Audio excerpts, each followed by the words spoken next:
ನಾನು ಸುಬ್ರಹ್ಮಣ್ಯ ಶಾಸ್ತ್ರಿ ನಿಮ್ಮ ಜೊತೆಗೆ ಮಾತನಾಡುತ್ತಿರೋದು.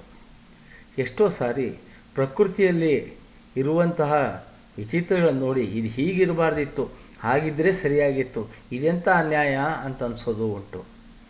ಅದಕ್ಕೆ ಡಿ ವಿ ಜಿ ಅವರು ಹೇಳ್ತಾರೆ, ಕಣ್ಣೆರಡದೇಕೆ ಎರಡು ಮುಂದೆ ಪಕ್ಕದೊಳೇಕೆ, ಬೆನ್ನೊಳೊಂದು ಎದೆಯೊಳೊಂದಿರಲು ಸುಕರವಲ, ಅನ್ಯಾಯ ವಿಕಟಂಗಳೆನಿತು ಸೃಷ್ಟಿಕ್ರಮದಿ, ಸೊನ್ನೆ ಜನವ ಕಲ್ಲಿ ಮಂಕುತಿಮ್ಮ. ಅಂದರೆ ಕಣ್ಣು ಎರಡದೇಕೆ, ಎರಡು ಒಂದೇ ಪಕ್ಕದೊಳೇಕೆ, ಎರಡು ಕಣ್ಣು ಕೊಟ್ಟಿದ್ದಾನಲ್ಲ ದೇವರು, ಅದು ಎರಡೂ ಯಾಕೆ ಒಂದೇ ಕಡೆನೇ ಇದೆ? ಬೆನ್ನ ಮೇಲೊಂದು ಎದೆ ಮೇಲೊಂದು ಇದ್ದಿದ್ರೆ ಎಷ್ಟು ಚೆನ್ನಾಗಿರ್ತಿತ್ತಲ್ಲ. ಹಿಂದ್ಗಡೆನೂ ನೋಡ್ಬೋದಿತ್ತು, ಒಂದ್ಗಡೆನೂ ನೋಡ್ಕೋಬೋದಾಗಿತ್ತಲ್ಲ ಅಂತ ಅನಿಸುತ್ತೆ. ಇದೆಷ್ಟು ದೊಡ್ಡ ಕೆಲಸ ಮಾಡಿಬಿಟ್ಟೆ ದೇವರು ಅನಿಸುತ್ತೆ ಒಂದೊಂದು ಸರಿ. ಆದರೆ ಅದಕ್ಕೆ ಅವ್ರು ಹೇಳ್ತಾರೆ, ಅನ್ಯಾಯ ಅಂತ ನಮ್ಗನ್ಸಿರ್ಬೋದು, ಅನ್ಯಾಯ ವಿಕಟಂಗಳೇನಿದು ಸೃಷ್ಟಿಕ್ರಮದಿ, ಸೊನ್ನೆ ಜನವ ಕಲ್ಲಿ ಮಂಕುತಿಮ್ಮ. ಸೃಷ್ಟಿಕ್ರಮದಲ್ಲಿ ನಮಗಿದು ಅನ್ಯಾಯ ಅಂತ ಅನ್ನಿಸ್ಬೋದು, ಆದರೆ ನಮಗದಕ್ಕೆ ಹೇಳೋದಕ್ಕೂ ಕೇಳೋದಕ್ಕೂ ಯಾವ ಅಧಿಕಾರವೂ ಇಲ್ಲ. ಅದೆಲ್ಲ ಸೃಷ್ಟಿ ಹೇಗೆ ಮಾಡಿದೆಯೋ ಅದು ಸರಿಯಾಗೇ ಇದೆ ಕಣಯ್ಯ ಅಂತ ಹೇಳಿ ನಮಗೆ ತಿಳಿಸಿ ಹೇಳ್ತಾರೆ. ಇದಕ್ಕೆ ಪೂರಕವಾಗಿ ಒಂದು ಪುಟ್ಟ ಕಥೆ ಹೇಳಿದ್ರೆ ನಿಮಗೆ ಅದು ತುಂಬ ಆಸಕ್ತಿ ಬರುತ್ತೆ ಅನಿಸುತ್ತೆ. ಒಂದು ಊರಿನಲ್ಲಿ ಒಬ್ಬ ಪಂಡಿತ ಇದ್ದ. ಆ ಪಂಡಿತ ಅವನಿಗೆ ಬಹುಭಾಷೆಗಳು ಬರ್ತಾಯಿತ್ತು, ಅಲ್ಲದೆ ಚೆನ್ನಾಗಿ ಶಾಸ್ತ್ರಗಳನ್ನು ಓದಿದ್ದ, ವೈಜ್ಞಾನಿಕ ಮನೋಭಾವನೂ ಇತ್ತು. ಅವನು ಒಂದು ಸಾರಿ ಹೋಗಬೇಕಾದ್ರೆ ದಾರಿನಲ್ಲಿ ಅವನಿಗೆ ಒಂದು ಬೇಲಿಗೆ ಒಂದು ಕುಂಬಳಕಾಯಿ ಬಳ್ಳಿ ಹಬ್ಕೊಂಡಿದ್ದು ಕಾಣಿಸ್ತು. ಅದರಲ್ಲಿ ಒಂದು ಕುಂಬಳಕಾಯಿ ಬಿಟ್ಟಿತ್ತು.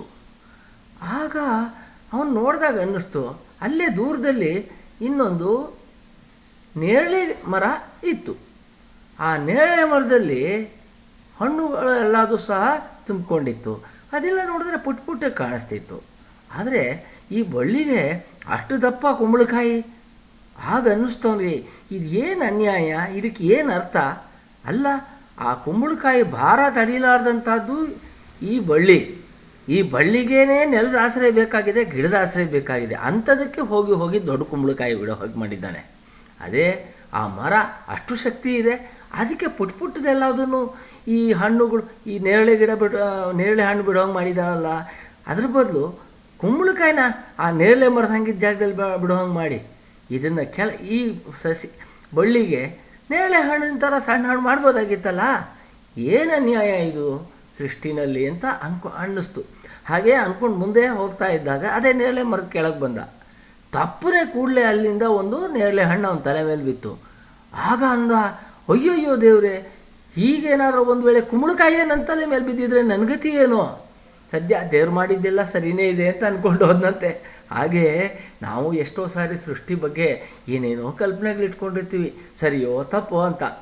ಆದರೆ ಸೃಷ್ಟಿ ಮಾಡಿರೋದೆಲ್ಲ ಸರಿಯಾಗಿಯೇ ಇದೆ ಅನ್ನೋದಿದೆಯಲ್ಲ, ಅದರಷ್ಟು ಸರಿಯಾದಂಥದ್ದು ಇನ್ಯಾವುದೂ ಇಲ್ಲ. ಸೃಷ್ಟಿನಲ್ಲಿ ತಪ್ಪು ಹುಡ್ಕೋ ಕೆಲಸ ಅದು ದಡ್ತನವೇ ಅಂತ ಅನಿಸುತ್ತೆ. ನಿಮಗೇನು ಅನಿಸುತ್ತೆ? ಯೋಚನೆ ಮಾಡಿ ನೋಡಿ.